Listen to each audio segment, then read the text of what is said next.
நீங்க பீகார்ல வந்து ஒரு 65 லட்சம் பேர்த்த வந்து நீக்கிட்டாங்க. அவங்க யாரும் இப்போ ஓட்டு போடல. இப்ப அந்த 65 லட்சம் பேர் யாரு? இவங்கள ஏன் நாங்க வந்து ஓட்டு போட விடல? அதிமுக சார்பா திரு செம்மலை அவர்கள் 2 நாளைக்கு முன்னாடி என்ன சொல்றாரு அப்படின்னா, அவங்க எல்லாம் வெளிநாட்டுல இருந்து வந்தவர்கள் அப்படிங்கிறாங்க. இது தேர்தல் ஆணையமே சொல்லல. ஆனா தமிழ்நாட்டுல இருக்கக்கூடிய ஒரு அதிமுக ஒரு முன்னாள் அமைச்சரே சொல்லும்போது பிரச்சனை எங்க அப்படின்னா, இங்க என்ன நினைக்கிறாங்க அப்படின்னா, தமிழ்நாட்டுல வந்து சும்மா பாஜக எதிர்ப்பு அப்படிங்கறதுனால எஸ்ஐஆர் எதிர்க்கிறாங்க அப்படின்னு பேசுறாங்க. பாஜக எதிர்ப்பு அப்படிங்கறது எஸ்ஐஆர் எதிர்ப்பு கிடையாது. இதுக்கு முன்னாடி பண்ணது இந்த 3 லட்சம் பேர்த்துக்கு நான் வந்து கடந்த அக்டோபர் 28 இருந்து 3ஆம் தேதி வரைக்கும் 5 நாள்ல ட்ரைனிங் கொடுத்தேன் அப்படிங்கிறாங்க. இந்த ட்ரைனிங் ப்ராசஸ் எப்ப நடந்துச்சுன்னு யாருக்குமே தெரியல. சிம்பிளான ஒரு கேள்வி. நீங்க எல்லாத்துக்கும் 2 ஃபார்ம் கொடுக்கணும். அக்னாலஜ்மெண்ட் கொடுக்கணும். இந்த 2 ஃபார்ம் கொடுக்கணும் அப்படின்னா நீங்க 5 கோடி பேருக்கு கொடுத்தோன்னு சொல்றீங்கல்ல, நீங்க 10 கோடி ஜெராக்ஸ் போட்டுருக்கணும். எப்ப அந்த 10 கோடி ஜெராக்ஸ் இவங்க போட்டாங்க? எந்த மிஷினரி? இப்ப தமிழ்நாட்டுல ஓரளவுக்கு டாக்குமெண்டேஷன் இருக்கு. நம்மளால லிட்ரஸி ரொம்ப அதிகம், டாக்குமெண்டேஷன் ஓரளவுக்கு இருக்கு. நமக்கே பிரச்சனையா மாறுது. இப்ப பீகார்ல டாக்குமெண்டேஷனே கிடையாது. அதான் அங்க சாத்தியப்பட்டிருக்குன்னு சொல்றாங்கல்ல. அது நமக்குரிய விஷயமே கிடையாது. சாத்தியப்பட்டிருக்குன்னா 65 லட்சம் பேருக்கு. அப்ப 65 லட்சம் பேர் பீகாருக்குள்ள வெளிமாநிலத்திலிருந்து வந்திருக்காங்க அப்படின்னா இந்தியாவினுடைய உள்துறை ஆதார் கார்டு இந்தியாவினுடைய குடிமகனாக அங்கீகரிக்கப்பட்ட ஆவணமே கிடையாது அப்படின்ட்டாங்க. அப்புறம் எதுக்கு 10 வருஷமா ஆதார்னு எங்கள். வணக்கம் சார். வணக்கம் சார். ஃபர்ஸ்ட் என்கிட்ட நிறைய கேள்விகள் இருந்தாலும் பரபரப்பா போயிட்டு இருக்கு தமிழகத்துல. தேர்தல் ஒரு சைடு இருந்தாலும் எஸ்ஐஆர் வந்து ரொம்ப பரபரப்பா போயிட்டு இருக்கு. ஃபர்ஸ்ட் இந்த எஸ்ஐஆரை தமிழகத்துக்கு கொண்டு வரதுக்கான காரணம் என்னவா இருக்கும் சார்? அவங்க தமிழ்நாட்டுக்கு மட்டும் இல்ல, ஒரு 10 ஸ்டேட்டுக்கு மேல கொண்டு வராங்க. 12 ஸ்டேட்ஸ் கொண்டு வராங்க. பட் தமிழகத்துக்கு புகுத்தணும்ன்ற ஒரு எண்ணம் என்ன? எப்படி என்ன? அவங்க ஒவ்வொரு ஸ்டேட்டுக்கு ஒரு அஜெண்டா வச்சிருக்காங்க. இப்ப தமிழ்நாட்டை பொறுத்த வரைக்கும் மைக்ரண்ட் லேபர்ஸை எப்படி வந்து இன்க்ளூட் பண்ணலாம் அப்படிங்கிறது ஒரு வச்சிருக்காங்க. இப்ப நீங்க பீகார்ல வந்து ஒரு 65 லட்சம் பேர்த்த வந்து நீக்கிட்டாங்க. அவங்க யாரும் இப்போ ஓட்டு போடல. இப்ப அந்த 65 லட்சம் பேர் யாரு அப்படின்னு இது வரைக்கும் சொல்லல. இப்ப யாருன்னு சொல்லல அப்படின்னு எதை சொல்றேன் அப்படின்னா, இவங்களை ஏன் நாங்க வந்து ஓட்டு போட விடல? எக்ஸாக்டான பாயிண்ட் சொல்லணும் இல்லையா? ஒன்னும் அவங்க ஃபார்ம் கொடுக்கலையா, இல்ல அவங்க இந்தியர்களே கிடையாதா, என்ன யாருக்குமே இது வரைக்கும் தெரியல. ஆனா பாத்தீங்கன்னா அதிமுக சார்பா திரு செம்மலை அவர்கள் 2 நாளைக்கு முன்னாடி என்ன சொல்றாரு அப்படின்னா, அவங்க எல்லாம் வெளிநாட்டுல இருந்து வந்தவர்கள் அப்படிங்கிறாங்க. இது தேர்தல் ஆணையமே சொல்லல. ஆனா தமிழ்நாட்டுல இருக்கக்கூடிய ஒரு அதிமுக ஒரு முன்னாள் அமைச்சரே சொல்லும்போது நமக்கு வருத்தமா இருக்கு. அவங்களே சொல்லல, பிஜேபியும் சொல்லல, யாருமே இது வரைக்கும் சொல்லல. இவர் சொன்னாரு. சோ அப்ப அந்த குறிப்பிட்ட ஒரு 60-65 லட்சம் மக்கள் யாருன்னே தெரியாம இருக்கு. அதுல பெரும்பாலும் நீக்கப்பட்டவர்கள் முதல்ல நமக்கு வந்து ஹிந்துல வந்து நிறைய டேட்டாஸ் வந்துருச்சு. பீகாருடைய வடகிழக்கு பீகார்ல இருக்கக்கூடிய இஸ்லாமியர் மக்கள் அதிகமாக வாழக்கூடிய அந்த திக் பாப்புலேட்டட் ஸ்டேட்ல தான் நிறைய பேர்த்த எலிமினேட் பண்ணிருக்காங்க அப்படிங்கிறது தான் டேட்டாஸே. அதான் அந்த ஃபர்ஸ்ட் 5 ஹையஸ்ட் ரிமூவல் கான்ஸ்டியூன்சி எல்லாமே பாத்தீங்க அப்படின்னா முஸ்லிம்ஸ் இருக்கக்கூடிய பகுதி. ஸோ அப்போ அங்க என்ன கான்ஸ்பிரசி, அங்க என்ன சொல்ல வர்றாங்க டைரக்டா அப்படின்னா, இப்போ இஸ்லாமிய மக்களை வாக்கு சரிபார்க்கறங்கிற பேர்ல ஓட்டு போட விடாம தடுக்கிறாங்களா அப்படிங்கிற ஒரு கேள்வி இன்னைக்கு வரைக்கும் பதில் இல்லாம அப்படியே கிடக்கு. இப்போ அந்த 65 லட்சம் பேர் யாரு? அவங்களை நீங்க என்ன பண்ண போறீங்க? முகாம்ல கொண்டு அடைக்க போறீங்களா? இப்போ வந்து அஸ்ஸாமை பொறுத்த வரைக்கும் அங்க ஹேமந்த் பிஸ்வா சர்மா வந்து சிஎம் இருக்காரு. அவர் என்ன பண்றாருன்னா, அங்க இருக்கக்கூடிய பெங்காலிஸ, அவங்க பெங்காலி மொழி பேசுவதால், அவங்க இஸ்லாமியராக இருப்பதால், அவங்க வந்து பங்களாதேஷ்ல இருந்து தான் வந்தாங்க அப்படின்னு சொல்லி ஒரு பெரிய செக்ஷனை வந்து ரெஃப்யூஜ் முகாம்ல வச்சிருக்காங்க. இப்ப நம்ம தமிழ்நாட்டுல வந்து ஈழத்தமிழர்கள் வந்து இருக்கிற மாதிரி ரெஃப்யூஜ் முகாம்ல அங்க வச்சிருக்காங்க. இப்ப இது மாதிரி பீகார்ல நீங்க அவங்கள பண்ண போறீங்களான்னு ஒரு கேள்வி வருது. சோ அப்ப பீகார்ல ஒரு ஒர்க் இருக்கு. இப்ப தமிழ்நாட்டுல என்ன ஒர்க் அப்படின்னு கேட்கும்போது, தமிழ்நாட்டினுடைய டேட்டாஸ் எடுத்து பார்க்கும்போது தமிழ்நாட்டுல ஹையஸ்ட் மைக்ரண்ட் அப்படிங்கிறது பீகாரிஸ். அப்புறம் ஒரிசா இருக்காங்க, அஸ்ஸாம் இருக்காங்க. அதனாலதான் தமிழ்நாடும் பர்டிகுலரா குறி வைக்கப்படுதா அப்படின்னு ஒரு கேள்வி. இந்த தடவை என்ன சொல்றாங்க அப்படின்னா, கிட்டத்தட்ட ஒரு 6.5 லட்சம் பேருக்கு வந்து பீகாரிக்கு வந்து வாக்காளர் பட்டியல் அவங்க பேர் சேர்க்கப்பட போறதாக தகவல்கள் வெளிவருது. இப்ப தமிழ்நாட்டோட மைக்ரேஷன் ஸ்ட்ரக்சரை நீங்க புரிஞ்சுக்கணும். தமிழ்நாட்டுல என்ன சொல்றாங்க அப்படின்னா, ஆர்கனைஸ்டு அன்ஆர்கனைஸ்டு செக்டார். இப்போ ஆர்கனைஸ்ட் செக்டார்ல வரக்கூடியவங்களை பதிவு பண்ணுவாங்க. வெளிமாநிலத்திலிருந்து வரக்கூடியவங்க பெரும்பாலும் பீகார், ஜார்க்கண்ட், ஒரிசா, அஸ்ஸாம், பெங்கால் இதுல அதிகமா இருக்கிறாங்க. அது இங்க ரீஜனலுக்கு ஏத்த மாதிரி இருக்கு. இப்ப சென்னையில பாத்தீங்கன்னா இங்க 3 டிஸ்ட்ரிக்ட்ஸ்ல பீகாரிஸ் அதிகமா இருக்காங்க. இப்ப நீங்க கோயம்புத்தூர், திருப்பூர்ல பெங்காலிஸ் அதிகமா இருக்காங்க. இப்படி வந்து ரொம்ப கிளாசிபிகேஷனா இருக்கு. ஸோ ஆர்கனைஸ்ட் செக்டாரை போர்ட்டல் வச்சு லேபர் டிபார்ட்மெண்ட் பதிவு பண்ணியிருக்காங்க. இப்போ கரண்ட் டேட்டாவின்படி, கடந்த ஆகஸ்ட் 2025 டேட்டாவின்படி பாத்தீங்க அப்படின்னா கிட்டத்தட்ட 12.7 லட்சம் பேர் ஆர்கனைஸ்டு செக்டார்ல பதிவு பண்ணப்பட்டிருக்கிறவங்க. அன்ஆர்கனைஸ்டு செக்டாராக 49 லட்சம் பேர் இருக்கலாம் அப்படிங்கிறாங்க. டோட்டலா 65 பிளஸ் ஆல்மோஸ்ட் 70 லேக்ஸ் வந்து மைக்ரண்ட் பாப்புலேஷன் தமிழ்நாட்டில் இருக்கிறாங்க. இதை நம்ம கண்டுபிடிக்கிறது ரொம்ப பெரிய கஷ்டம். ஏன்னா நீங்க பாத்தீங்கன்னா இப்ப ஆர்கனைஸ்ட் செக்டார்ல 5 பேர் இருக்கிறாங்கன்னு வச்சுங்களேன், 5 பேருக்கு மேல இருந்தா பதிவு பண்ணணும். ஆனா 5 விட குறைவா இருந்தா அவங்க பதிவு பண்ண வேண்டிய தேவையில்லை. இப்ப நீங்க ஒரு டீ கடை இருக்கு, ஒரு பேக்கரி இருக்கு, ஒரு ஹோட்டல் இருக்கு. அங்க வேலை செய்யக்கூடியவங்கள பெரும்பாலும் அன்ஆர்கனைஸ்ட் செக்டார் தான் கன்சிடர் பண்றாங்க. நீங்க தஞ்சாவூர்ல இருந்து காவேரி பெல்ட்ல போய் பாத்தீங்க அப்படின்னா, நாத்து நடக்கூடியவங்க பெரும்பாலும் பீகாரிஸா இருக்கிறாங்க, பெங்காலிஸா இருக்கிறாங்க. இப்ப ஆமா, அவங்க நிறைய வீடியோஸ்க்குள்ள நம்ம வீடியோஸ் வருது. பார்த்திருக்கோம். அப்ப ஆமா. அவங்க நம்ம ரெஜிஸ்டரே பண்ணல. சோ அப்ப ஆல்மோஸ்ட் ஒரு 70 லேக்ஸ்க்கு மேல இருக்கிறாங்க. இதுல பாத்தீங்கன்னா ஒரு கன்சிடரபிள் கிட்டத்தட்ட 6.5 லேக்ஸ் வரைக்கும் பீகாரிஸ் இருக்கலாம் அப்படின்னு சொல்றாங்க. சோ அப்ப அங்க விடுபட்டு போனவர்களுக்கு இங்க ஓட்டு தர போறாங்களா அப்படின்னு ஒரு கேள்வி வருது. இந்த கேள்வி வந்து இன்னைக்கு வரைக்கும் பதிலே வரல இருக்கு. இப்ப மக்கள் அதை நோக்கி கேள்வி எழுப்பாம, அதனால கேள்வி எழுப்ப முடியாது. ஏன்னா எனக்கே ஓட்டு போயிருச்சாங்கிற பயத்துல இருக்காங்க. ஆமா. இப்ப நீங்க எஸ்ஐஆர் பொறுத்த வரைக்கும் இதுக்கு முன்னாடி பண்ண ரிவிஷனுக்கு இதுக்கு என்ன வித்தியாசம் அப்படின்னா, திடீர்னு ஒரு நாள் இரவு போன மாசம் 28ஆம் தேதி என்ன சொல்லிட்டாங்க அப்படின்னா, இன்னைக்கு நைட்ல இருந்து தமிழ்நாட்டில் இருக்கக்கூடிய 6,41,15,000 பேர் வாக்காளர்கள் எல்லாத்தோட ஓட்டும் செல்லாது. ஆக்சுவலி நம்ம எல்லாத்தையும் திருப்பி ப்ரூஃப் பண்ணி நம்ம வாக்காளர்களா வரணும். ஏற்கனவே இருந்த ஓட்டர் ஐடி வச்சுதான் நம்ம வந்து கடந்த 10 வருஷமா ஓட்டு போட்டிருக்கோம். கிட்டத்தட்ட ஒரு 10 தேர்தலுக்கு மேல போட்டிருப்போம். அதாவது நான் சொல்றது மாநில தேர்தல், சட்டமன்ற தேர்தல், நாடாளுமன்ற தேர்தல், உள்ளாட்சி தேர்தல்னு எக்கச்சக்கமா தேர்தலை போட்டோம். ஆனா திடீர்னு ஒருத்தங்களை வந்து நீ இனிமேல் ஓட்டு போடக்கூடாது, நீ ஏற்கனவே போட்ட ஓட்டை வந்து நாங்க கன்சிடர் பண்ண மாட்டோம் அப்படின்னு சொல்றதும் ஒரு பெரிய ஷாக்கான விஷயம். நீங்க இதுக்கு முன்னாடி ஸ்பெஷல் டிவிஷன்லாம் நடந்திருக்கு.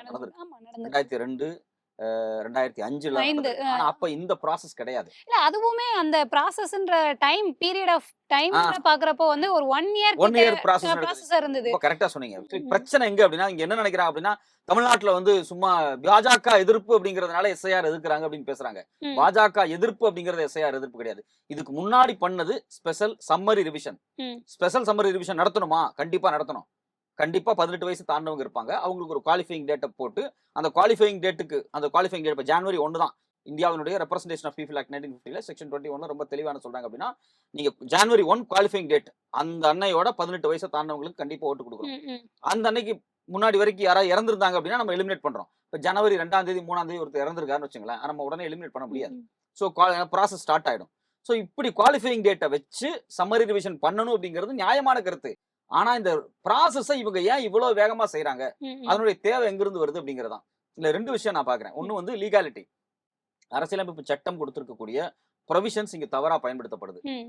நேத்து 2 நாளைக்கு முன்னாடி உச்சநீதிமன்றத்துல ஒரு கடுமையான வாதம் தமிழ்நாடு அரசு சார்பாக, திமுக சார்பாக என்ன சொல்றாங்க அப்படின்னா, நீங்க பண்ணக்கூடிய ப்ராசஸே வந்து டைமிங்கே ரொம்ப சிக்கலா இருக்கு, நீங்க கான்ஸ்டிடியூஷனை வந்து மீறுறீங்க அப்படின்னு சொல்றாங்க. அதுலயுமே நம்ம பாக்குறப்போ அந்த வழக்குல விசாரணைக்கு எடுக்கப்பட்ட இது வந்து என்னன்னா, திமுகவின் வழக்கு தொடுக்கப்பட்டதுல சில கான்ஸ்டிடியூஷன் தவறா இருக்கு அப்படின்னதெல்லாம் இது பண்ணாங்க. அப்ப அதையும் நம்ம எடுத்துக்கணும். கண்டிப்பா கான்ஸ்டிடியூஷன்ல நீங்க பாத்தீங்க அப்படின்னா, இப்ப நான் ரொம்ப தெளிவா என்ன சொல்றாங்கன்னா, ரெப்ரசன்டேஷன் ஆஃப் பீப்பிள் ஆக்ட் 1950ல செக்ஷன் 21ல 4 கேட்டகரிஸ் கொடுக்குறாங்க. முதல் கேட்டகரி, நாடாளுமன்றமோ சட்டமன்றமோ தேர்தல் வருவதற்கு முன்னாடி இந்த ரிவிஷனை தேர்தல் ஆணையம் செய்யலாம். இல்ல பை எலெக்ஷன் வருதுன்னா செய்யலாம்.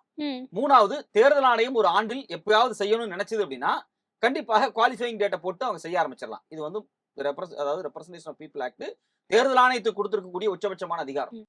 அப்ப நமக்கு ஆப்வியஸா என்ன கேள்வி வருதுன்னா, அதான் தேர்தல் ஆணையம் அதிகாரம் கொடுத்திருக்கிற அப்புறம் அவங்க வந்து எதிர்க்கிறாங்க அப்படின்னு. அதுல 4வது கேட்டகரி ஒன்று சொல்றாங்க என்ன அப்படின்னா, a special revision for a constituency or a part of a constituency with the ECA recording reasons for doing so அப்படின்னு கொடுத்திருக்காங்க. அதுல என்ன சொல்ல வராங்க அப்படின்னா, தேர்தல் ஆணையம் ஸ்பெஷல் ரிவிஷன் பண்ணலாம், அப்போ அலோவ் பண்றாங்க. பட் ஆனா அந்த அலோவ் எதுக்கு பண்றாங்க அப்படின்னா, ஒரு கான்ஸ்டிடியூன்சிக்கோ இல்ல கான்ஸ்டிடியூஷன்சிக்கு உள்ள இருக்கக்கூடிய ஒரு பகுதிக்கோ.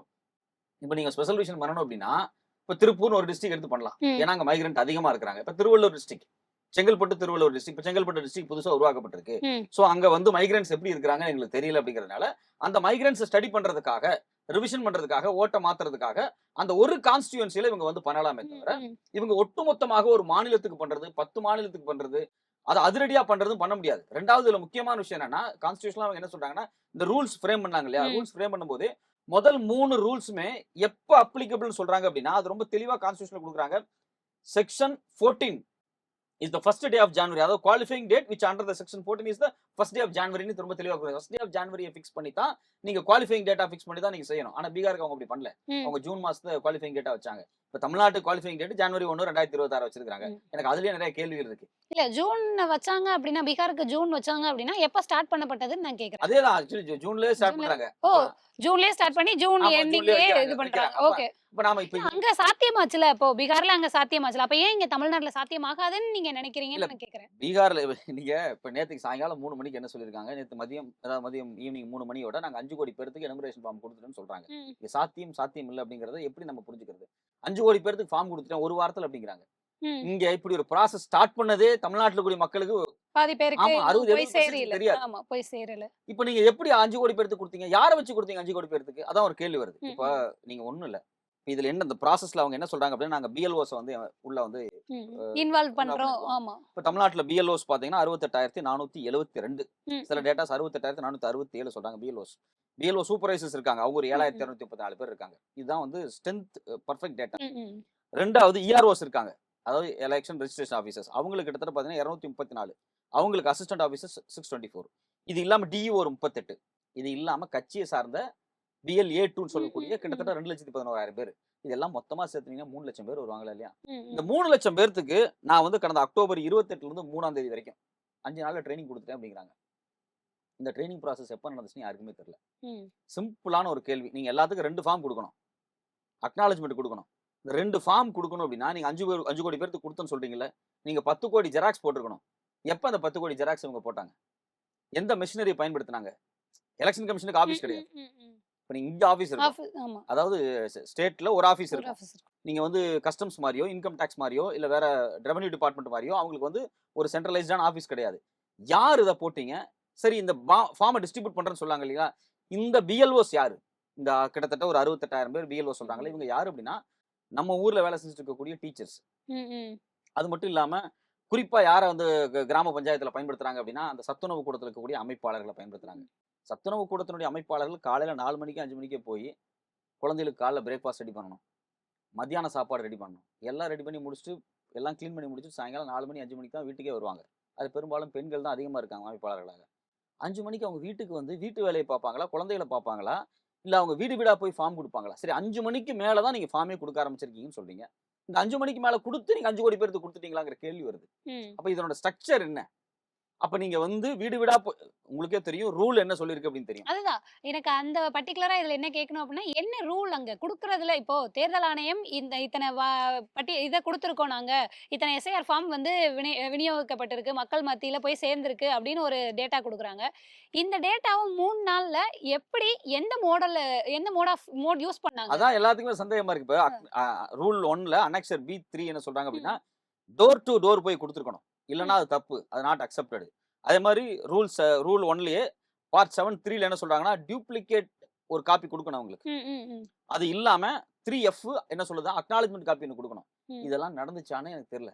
5 கோடி பேருக்கு எப்படி இதெல்லாம் குடுத்தீங்க? அதுவும் ஃபுல் டைமர்ஸ் கிடையாது. ம், ம். ஃபுல் டைமர்ஸாகவே இருந்தாலும், நீங்க போய் வீட்ல போய் பார்க்கும்போது காலையில வேலைக்கு போயிருப்பாங்க. இந்த மாசத்துல நாங்க 3 நாள் வருவோங்கிறாங்க. நவம்பர் 4ல இருந்து டிசம்பர் 4 இந்த இடைப்பட்ட காலகட்டத்தில் நாங்கள் 3 முறை வந்து அந்த பிஎல்ஓஸ் வந்து ஒவ்வொரு வீட்லயும் வந்து அந்த ஃபார்ம குடுப்பாங்க அப்படிங்கிறாங்க. இப்ப இதெல்லாம் ப்ராசஸ் ஸ்டார்ட் ஆச்சா? இப்ப பீகார்ல இதே மாரி என்ன நடந்துச்சு அப்படின்னா, ம். இந்தியன் எக்ஸ்பிரஸ் அங்க ஒரு சர்வே பண்ணியிருந்தாங்க. அது இல்லாம சில அமைப்புகள் போய் சர்வே பண்ணியிருந்தாங்க. அந்த கிராம பஞ்சாயத்துல போய் ஒரு மரத்தடியில உட்கார்ந்துகிட்டு, எல்லாத்தையும் அங்க வர சொல்லி எனுமரேஷன் ஃபார்ம் குடுத்துருக்காங்க. ம். அப்படி குடுக்கக் கூடாது. அப்படி எனுமரேஷன் ஃபார்ம் குடுக்கக்கூடாது. ம். ரெப்ரசன்டேஷன் ஆஃப் பீப்பிள் ஆக்ட் ரொம்ப தெளிவா என்ன சொல்லுது அப்படின்னா, ஒரு நபர் இறந்து விட்டாருன்னா, அவங்க வீட்டுக்கு போயி, அவங்களோட டெத் சர்டிஃபிகேட்ட வெரிஃபை பண்ணிட்டு தான் எலிமினேட்டே பண்ணணும். ம், ம். நீங்க புதுசா உள்ள கொண்டு வரணும் அப்படின்னா, ஃபார்ம் 6 வாங்கி ஃபில் அப் பண்ணி எல்லா குவாலிஃபையிங் மெட்டீரியலுக்கு வந்ததுக்கு பிறகு தான் ஃபார்ம் 6ல உள்ள வரணும். ஆனா இவங்க அப்படி பண்ணல. அப்ப எதுக்காக பண்றீங்க? இது ஒரு போங்கா இருக்கு இல்லையா? ம், ம், இப்ப இது ம். ஏன் நடக்குது அப்படிங்கிற கேள்வி தான் வருது. அப்பதான் மைக்ரன்ட் இஷ்யூஸ் ஒரு முக்கியமான இஷ்யூஸோ ம், ம், அப்படின்னு கேள்வி ம். வருது. ஒரு பக்கம் தேர்தல் ஆணையம் இந்த ப்ராசஸ்க்கு லீகலா இருக்கக்கூடிய எல்லா சட்ட விதிகளையும் மீறி இருக்காங்க. சம்மரி ரிவிஷன் அவங்க பண்ணல. அவங்க இன்டென்சிவ் ரிவிஷன்ங்கிறாங்க. இன்டென்சிவ் ரிவிஷனுக்கு கான்ஸ்டிடியூஷன்ல ப்ராப்பரான ஒரு அப்படி பார்த்தாலும் ஸ்டேட் அதிகாரிகள் தானே இங்க இல்ல இது அதுல ஒரு பெரிய பண்றவங்க. சிக்கல் இருக்கு. நீங்க தேர்தல் ஆணையத்தினுடைய கட்டுப்பாட்டுக்கு போயிட்டீங்க அப்படின்னா, ம். தேர்தல் ஆணையத்தினுடைய பேச்ச தான் கேட்க முடியும். ம், ஸ்டேட் ம், அதிகாரிகள் ம். என்ன சொல்லிட முடியும். ம், ம். நம்ம ஒரு நிறுவனத்துல வேலை பார்க்கறோம்னு வச்சுக்கங்களேன். நிறுவனத்துக்கு என்ன ஐடியாலஜி இருக்கோ அந்த ஐடியாலஜி தான் நமக்கு. அது மாரி தான் இந்த குறிப்பிட்ட பணியாளர்கள் அவங்க வந்து அதிகாரிகள் கிடையாது. ம், ம். பிஎல்ஓஸ் யாரும் அதிகாரிகள் கிடையாது. பணியாளர்கள். இந்த பணியாளர்கள் அப்படியே நேரடியா பார்த்தீங்க அப்படின்னா, தேர்தல் ஆணையத்தினுடைய கட்டுப்பாட்டுகள் தான். ஒன்ஸ் தேர்தல் ஆணையம் இன்னும் சொல்லப்போனா நீங்க தேர்தல் ஆணையம் இன்டென்சிவ் ரிவிஷன் ஸ்டார்ட் பண்ணதுக்கு பிறகு டிரான்ஸ்ஃபரையே டைரக்ட்டா ஸ்டேட் கவர்ன்மெண்ட் போட முடியாது. டைரக்ட் டிரான்ஸ்ஃபர்லயே நிறைய சிக்கல்கள் இருக்கு. இந்த வேலையில இன்வால்வ் ஆகக்கூடியவங்கள நீங்க அவ்வளவு சீக்கிரத்திலாம் டிரான்ஸ்ஃபர் பண்ணிட முடியாது. 2 நாளைக்கு முன்னாடி இதே தேர்தல் ஆணையம் என்ன பண்ணிருக்காங்க அப்படின்னா, கான்ஸ்டிட்யூன்சிக்குள்ள இந்த பிஎல்ஓஸ் இருக்காங்க பாத்தீங்களா? ம். இந்த பிஎல்ஓஸ் வந்து குறிப்பா என்னன்னா, அந்த கான்ஸ்டிட்யூன்சில இருக்கக்கூடிய அந்த பகுதியில் இருக்கக்கூடிய நபர் தான் பிஎல்ஓவா வரணும். ஒரு கான்ஸ்டிட்யூன்சிக்குள்ள எங்க இருந்து வேணாலும் நீங்க பிஎல்ஓ கொண்டு வந்துக்கலாம் அப்படின்னு ரூல்ஸ மாத்திருக்காங்க. முந்தானேத்து நைட் மாத்திருக்காங்க. ம். அது ஏன் மாத்துனாங்கன்னே தெரியல. இப்ப நான் ஒரு கிராமத்துல இருக்கேன்னு வச்சுக்கங்களேன். என் கிராமத்துக்கு யார் பிஎல்ஓவா இருக்கணும் அப்படின்னா, என் ஊர்க்காரர் இருந்தானா எனக்கு தெரியும் அவனுக்கு. ம், அந்த ம். ஊர்ல இறந்து போனவங்கள அவங்களுக்கு தெரியும். அந்த ஊர்ல வந்து ஒரு காலேஜ் ஸ்டூடெண்ட் அவங்களுக்கு நல்லா தெரியும். எல்லாமே இவங்க வீடு அங்க குடும்பங்கள் இருக்கும். இவங்க வீடு இங்க இருக்கும். இந்த ஏன்னா மாதிரியான எனுமரேஷன் ஃபார்ம் இன்ஃபர்மேஷன்ஸ். ஆமா, அப்படிங்கிறது ஆமா. ஒரு ஜெராக்ஸ் காப்பி கிடையாது. ம். அதுல என் போட்டோ இருக்கும், நம்ம பேர் இருக்கும். இந்த நபருக்கு தான் கொடுக்க முடியும். இது வந்து ஒரு மொத்தமா ஒரு ஜெராக்ஸ் போட்டு கத்தையா கையில எடுத்துட்டு போய் எல்லாத்துக்கும் கொடுக்குற ஃபார்ம் கிடையாது.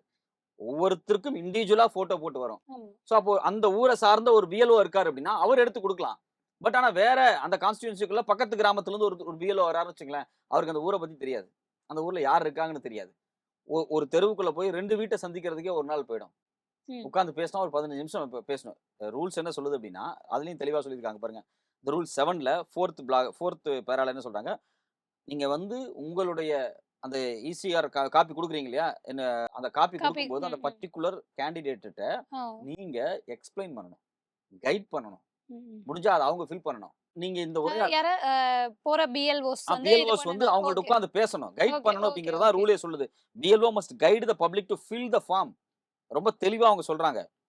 நம்ம ஊர்லயே ஊட்டி, அ கூடலூர் அந்த பக்கம் மலைவாழ் மக்கள் எல்லாமே வந்து இது என்னன்னே எங்களுக்கு புரியலங்க அப்படிங்கிறாங்க. அந்த மக்கள் அதுதான். பேனிக் ஆகுறாங்க.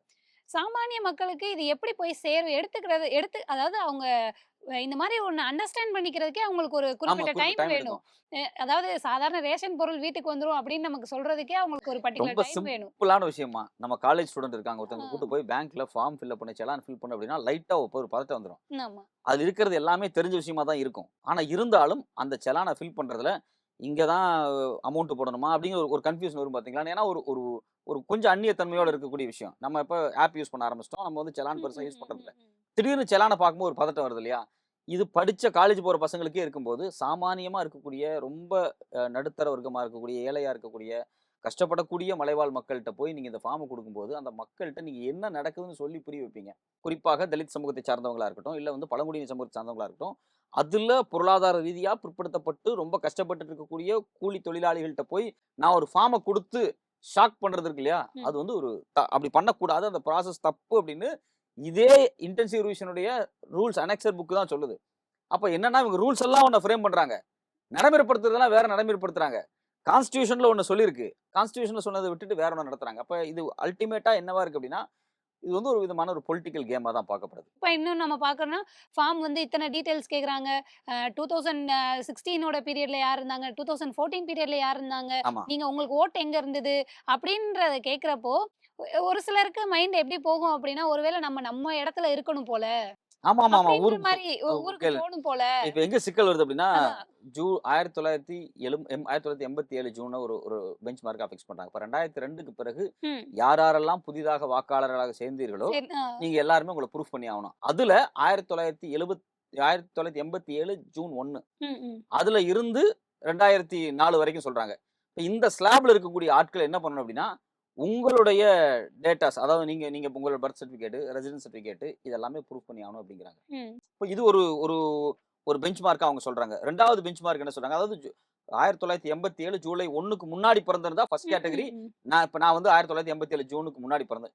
நான் வந்து 1984 பிப்ரவரி. இப்ப நான் வந்து என்னுடைய ரெசிடென்ஸ் சர்டிபிகேட்ட ப்ரூஃப் பண்ணா போதும். என்னோட பர்த் சர்டிபிகேட் குடுத்தா போதும். 2மே என்ட்ட இருக்கு. ம், எனக்கு ம். பிரச்சனை கிடையாது.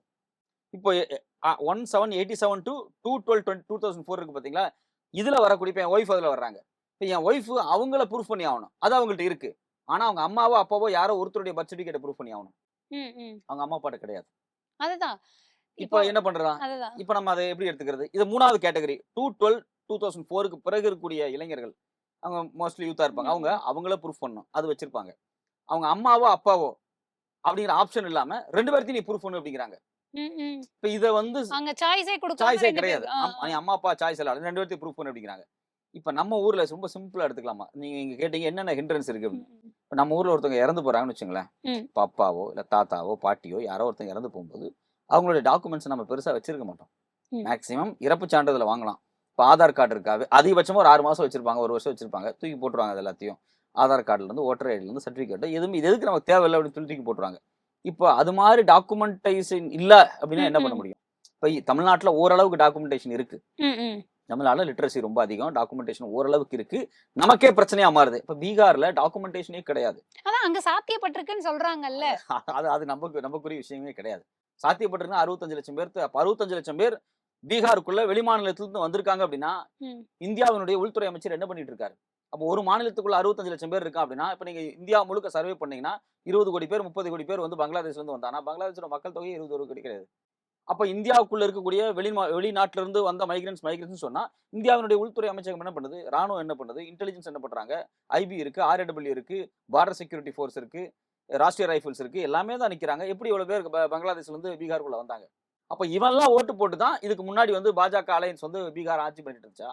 அப்ப இப்படி இந்தியா முழுக்க எடுத்தீங்க அப்படின்னா, ஒரு 20 கோடி ஓட்டு வந்து வெளிய இருந்து வந்திருக்குன்னு அவங்க கணக்குப்படி வச்சுக்கிட்டா அப்படின்னா, அப்ப மோடி எப்படி ஜெயிச்சாரு? அவரோட வெற்றி செல்லுமான்னு கேட்கிறேன். சோ இந்த ப்ராசஸே வந்து இவங்க வந்து மாநிலத்துக்கு ஏத்த மாரியான சில ட்ரையல் பண்றாங்க. பீகார்ல இந்த தேர்தல் வெற்றியை மையமா வச்சு ஒர்க் பண்றாங்க. உடனே எல்லாரும் கேட்பாங்க, சார் குஜராத்ல தான் சார் பண்றாங்க அப்படிம்பாங்க.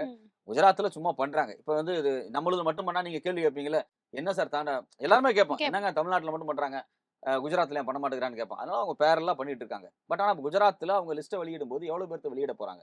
அதுலயும் ஒரு குறிப்பிட்ட இஸ்லாமிய ஒரு போர்ஷனை வந்து காலி பண்ணுவாங்க. சோ இது ஒரு பொலிட்டிக்கலா இவங்க வந்து ஒர்க் பண்றாங்க அப்படிங்கிறது தான் என்னுடைய பர்சனலான கருத்து. இதை நான் ஏன் பொலிட்டிக்கல்னு சொல்ல வரேன்? இப்ப தேர்தல் ஆணையத்தை நீங்களே கேட்கலாம், ஏங்க தேர்தல் ஆணையம் அப்படிங்கிறது இந்தியாவில் ஒரு மிகப்பெரிய நிறுவனம். காலங்காலமாக இந்திய அரசியலமைப்பு சட்டத்தில் ஒரு ஸ்டாட்டுரி பாடி அது. அதை வந்து எப்படி வந்து ஒரு கட்சிக்கு ஆதரவா செயல்படும் அப்படின்னு நிறைய பேர் சொல்றாங்க. எப்படி தேர்தல் ஆணையரை தேர்வு செய்யறதுக்கான ப்ராசஸ் அப்படின்னு சொல்லி அதுல அவங்க என்ன சொல்றாங்க, நிறைய கேட்டகரிஸ் கொடுக்குறாங்க. அதுல என்ன பண்றாங்க, முதல்ல செலக்ஷன் கமிட்டி இருக்கு பாத்தீங்களா, அதுல பிரதமர் இருப்பாரு, எதிர்க்கட்சி தலைவர் இருப்பாங்க, மூணாவதாக இந்தியாவினுடைய உச்சநீதிமன்றத்தினுடைய தலைமை நீதிபதி CJI இருப்பாரு. சோ இவங்க 3 பேரும் சேர்ந்து தேர்வு செய்யலாம் அப்படிங்கிறாங்க. அவசரமாக இந்த மோடி அரசாங்கம் புதுசா ஒரு பில்ல டிராஃப்ட் பண்றாங்க, ஒரு சட்டத்தை கொண்டு வராங்க, மசோதாவை கொண்டு வந்து சட்டமா நிறைவேற்றுறாங்க. அந்த சட்டம் நிறைவேற்றப்படும் போது பாராளுமன்றத்துல இருந்து எம்பிக்கள் எல்லாம் தூக்கி வெளியே அனுப்பிச்சிட்டாங்க, சஸ்பெண்ட் பண்ணி வெளியே அனுப்பிச்சாங்க. கிட்டத்தட்ட 141 எம்பியை சஸ்பெண்ட் பண்ணி வெளியே அனுப்பிச்சிட்டு அந்த சட்டத்தை வந்து இவங்க பாஸ் பண்றாங்க. பிரதமர் யாரை தேர்வு செய்கிறாரோ ஒரு கேபினெட் அமைச்சர் அவர் இருப்பார் அப்படின்ட்டாங்க. இப்ப அமித்ஷா வந்து உட்கார்ந்துருக்காரு. இப்ப அமித்ஷாவும் மோடியும் சேர்ந்து ஒரு தேர்தல் ஆணையரை தேர்வு செய்யலாம். இப்ப இருக்கக்கூடிய ஞானேஷ்குமார் அவங்க தான் தேர்வு செய்றாங்க. அந்த ஆட்சிக்கு அவங்க இருந்தாங்கன்னா அவ்வளவுதான். அதுக்கடுத்து அவங்கலாம் நீங்க எந்த கைதும் எதுவும் எந்த நடவடிக்கையும் பண்ண முடியாது அப்படின்னு சொல்றீங்க. ஆனா ஒரு பில் பாஸ் பண்ணியிருந்தாங்கல்ல. குற்றம் சாட்டப்பட்டிருந்தால் ஏதாவது மினிஸ்டர் மேல இல்ல அமைச்சர்கள் மேல ஏதாவது ஒரு குற்றம் சாட்டப்பட்டிருந்தா உடனடியா அவங்க பதவி பறிக்கப்படும் அப்படின்னு அந்த லோக்பால்லாம் கொண்டு வந்தாங்க. லோக்பால்லாம் இது அவ்வளவு பெரிய இம்யூனிட்டி இவங்களுக்கு கொடுத்து வச்சிருக்காங்க. ஒண்ணும் இல்லம்மா, இவங்களை வந்து ரிமூவ் பண்ணணும். இப்போ ஞானேஷ்குமார் மேல ராகுல் காந்தி குற்றம் சொல்றாருல்ல, இவரை ரிமூவ் பண்ணணும். இதுக்கு முன்னாடி கவர்மெண்ட் நினைச்சா பண்ணிடலாம். ஆனா இப்ப என்ன பண்ணணும் அப்படின்னா, உச்சநீதிமன்ற தலைமை நீதிபதியை நீங்க ரிமூவ் பண்ணணும்னா எப்படி பார்லிமெண்ட்ல போய் மோஷன்ஸ் கொண்டு வரணும் இல்லையா? அதாவது ராஜ்யசபால 50 பேர் வந்து ஒத்துக்கணும், லோக்சபால 100 பேர் ஒத்துக்கணும், அப்புறம் 2/3 மெஜாரிட்டி வரணும். இந்த ப்ராசஸ் நடந்தா தான் நம்ம வந்து உச்சநீதிமன்ற நீதிபதியோ இல்ல உயர்நீதிமன்ற நீதிபதியை நீக்க முடியும். அதே உச்சநீதிமன்ற தலைமை நீதிபதிக்கு இருக்கக்கூடிய உச்சநீதிமன்ற நீதிபதிகள் இருக்கக்கூடிய இந்த ப்ராசஸை இவங்க வந்து தேர்தல் ஆணையருக்கும் கொடுத்திருக்காங்க.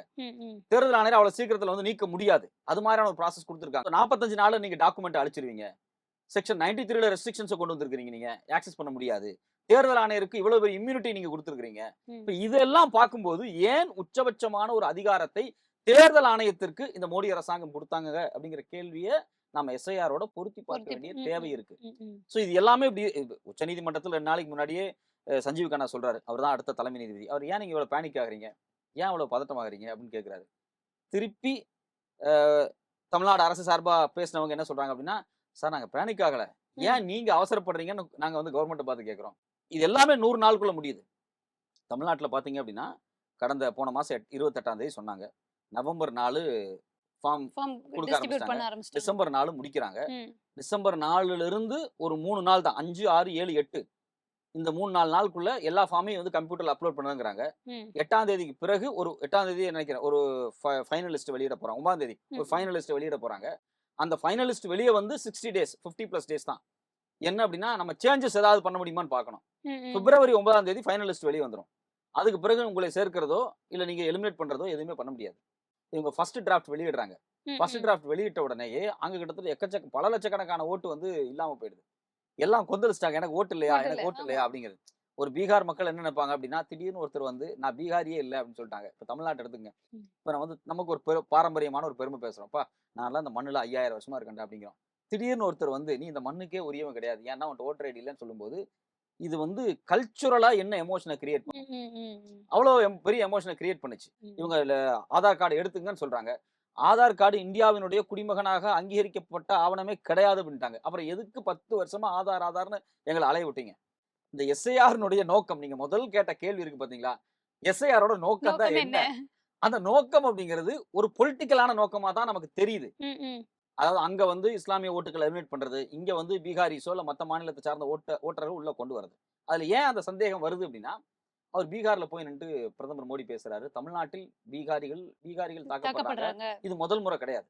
இப்ப பீகார் தேர்தல் நடக்கும்போது அவங்க வந்து தமிழ்நாட்டுல பீகாரி பாதுகாப்பு இல்ல அப்படிங்கிற ஒரு இன்செக்யூர்டான வார்த்தையை ஒரு தேசத்தினுடைய பிரதமர் பயன்படுத்தும் போது நமக்கு அதிர்ச்சியா இருக்கு. ஆமா.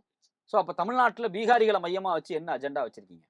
தமிழ்நாட்டுல கிட்டத்தட்ட 70 லட்சம் பேருக்கு மேல இருந்துட்டு தான் இருக்காங்க. இன்னும் ரொம்ப கரெக்டா அக்யூரேட்டா பாத்தீங்கன்னா ஃப்ளோட்டிங் மைக்ரன்ஸை தவிர்த்து பார்த்தாலே 1 கோடி பேர் இருக்க கூட வாய்ப்பு இருக்கு. ஏன்னா ஃப்ளோட்டிங் இருக்கு. இன்னைக்கு ஒரு 3 மாசம் இங்க இருப்பாங்க, ஆமா. அப்புறம் 2 மாசம் ஊருக்கு போயிருவாங்க, அப்புறம் வருவாங்க.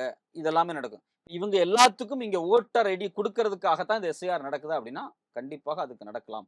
வேதனை என்ன அப்படின்னா அங்கிருந்து மைக்ரண்டா வந்தவங்க எல்லாருமே ஏழை மக்கள். பிழைப்புக்காக ஆமா வந்தவங்க தான். கம்யூனிட்டியா பார்த்தாலே ஒரு பின்தங்கிய வகுப்புல இருந்து வந்த மக்களா இருப்பாங்க. அந்த மக்களை இங்க கொண்டு வந்து இந்த மக்களோட மோத விடுறது அப்படிங்கிறது பெரிய ஆபத்தான விஷயம். So SIR is a political game.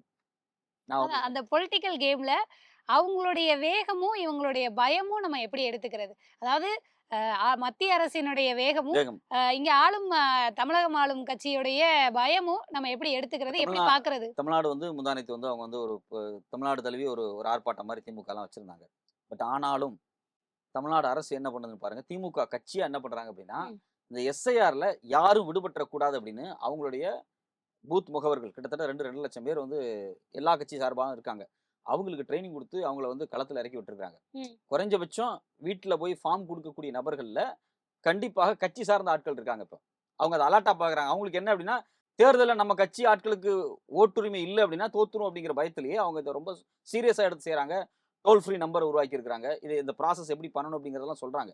So ஒரு பக்கம் இதை எதிர்க்குது திமுக, இன்னொரு பக்கம் கண்டிப்பா அது பாஜக செய்யணும். அவங்களுக்கு தெரியும் இவங்க எதிர்த்தோன்னே அவங்க நிறுத்திடுவாங்களா? நிறுத்த மாட்டாங்க. பட் ஆனா இந்த ப்ராசஸ்ல பெரிய டேமேஜ் வந்துடாம பாதுகாத்துறணும் அப்படிங்கிறதுக்காக இதையும் வேகமா செஞ்சுக்கிட்டு இருக்காங்க. ஸோ இது ஒரு பக்கம் கிளீனா நடந்துகிட்டு இருக்கு. பட் அதே சமயத்துல பிஜேபி இதை ரொம்ப ஃபோர்ஸ்ஃபுல்லாகவும் செஞ்சுட்டு இருக்காங்க. அதிமுக நினைக்கும் போது எனக்கு வருத்தமா இருக்கு. ஏன் ரொம்ப வருத்தமா இருக்கு அப்படின்னா அவங்க என்ன சொல்றாங்க அப்படின்னா இதை நாங்க ஆதரிக்கிறோம் அப்படிங்கிறாங்க. ரெண்டாவது அவங்களே அதான் என்னோட கேள்வியா இருந்தது. தமிழகத்துல எஸ்ஐஆருக்கு பெரும் எதிர்ப்பு இருக்கக்கூடிய சூழல்ல ஒரே கட்சியாக ஆதரிக்கக்கூடிய கட்சியாக அதிமுக இருக்கிறது. எப்படி அவங்க இந்த பொலிட்டிக்கல் ஸ்டாண்ட் எடுத்தாங்கன்னே தெரியல எனக்கு. நான் வந்து எப்படி ஃபீல் பண்றேன் அப்படின்னா இப்போ வந்து எடப்பாடி பழனிசாமி அவர்கள் சொல்லலாம், இப்போ முன்னாள் அமைச்சர் ஜெயக்குமார் அவர்கள் சொல்றாங்க, செம்மலை அவர்கள் சொல்றாரு. உண்மையிலே கட்சியில் இருக்கக்கூடிய கிரவுண்ட் லெவலில் இருக்கக்கூடியவங்க அவங்களுடைய பூத் லெவல் முகவர்கள் இருக்காங்க பாத்தீங்களா, அவங்க எல்லாம் இதை ஏத்துக்கிறாங்களா அப்படின்னு ஒரு கேள்வி இருக்கு. இல்ல ஜெயக்குமாரே சொல்றாரு என்ன பண்ணா நீ அவங்க கேஸ் போட்டாங்கன்னா நாங்களும் போய் கேஸ் போடுவோம், ஏன் நீங்க எதிர்க்கிறீங்கன்னு நாங்க கேஸ் போடுவோம் அப்படின்லாம் சொல்லியிருந்தாங்க. நான் சிம்பிளா திரு அண்ணன் ஜெயக்குமார் பார்த்து ஒரே ஒரு கேள்விதான். என்ன அப்படின்னா வேற ஆட்கள் உள்ள வந்துட்டாங்க, போலி ஓட்டுகள் அதிகமா இருக்கு அப்படின்னு நீங்க சொல்றீங்க அப்படின்னா உங்களுடைய கட்சி சார்ந்த பூத் லெவல் முகவர்கள் என்ன பண்ணிட்டு இருந்தாங்க?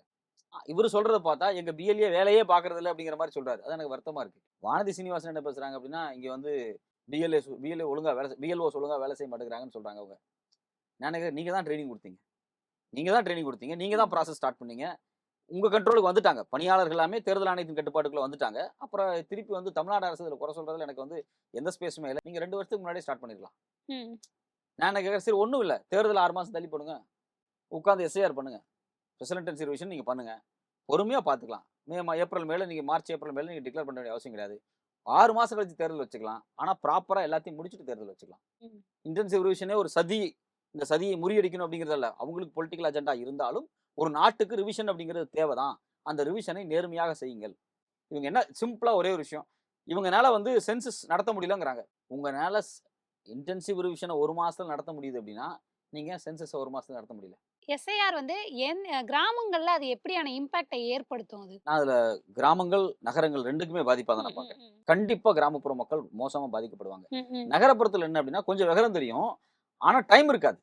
ஆஃபீஸுக்கு போகும்போது நம்ம முடிச்சுட்டு போகும்போது 9 மணிக்கு தான் வீட்டுக்கு போவோம், நம்ம 8:30 மணிக்கு தான் போவோம்.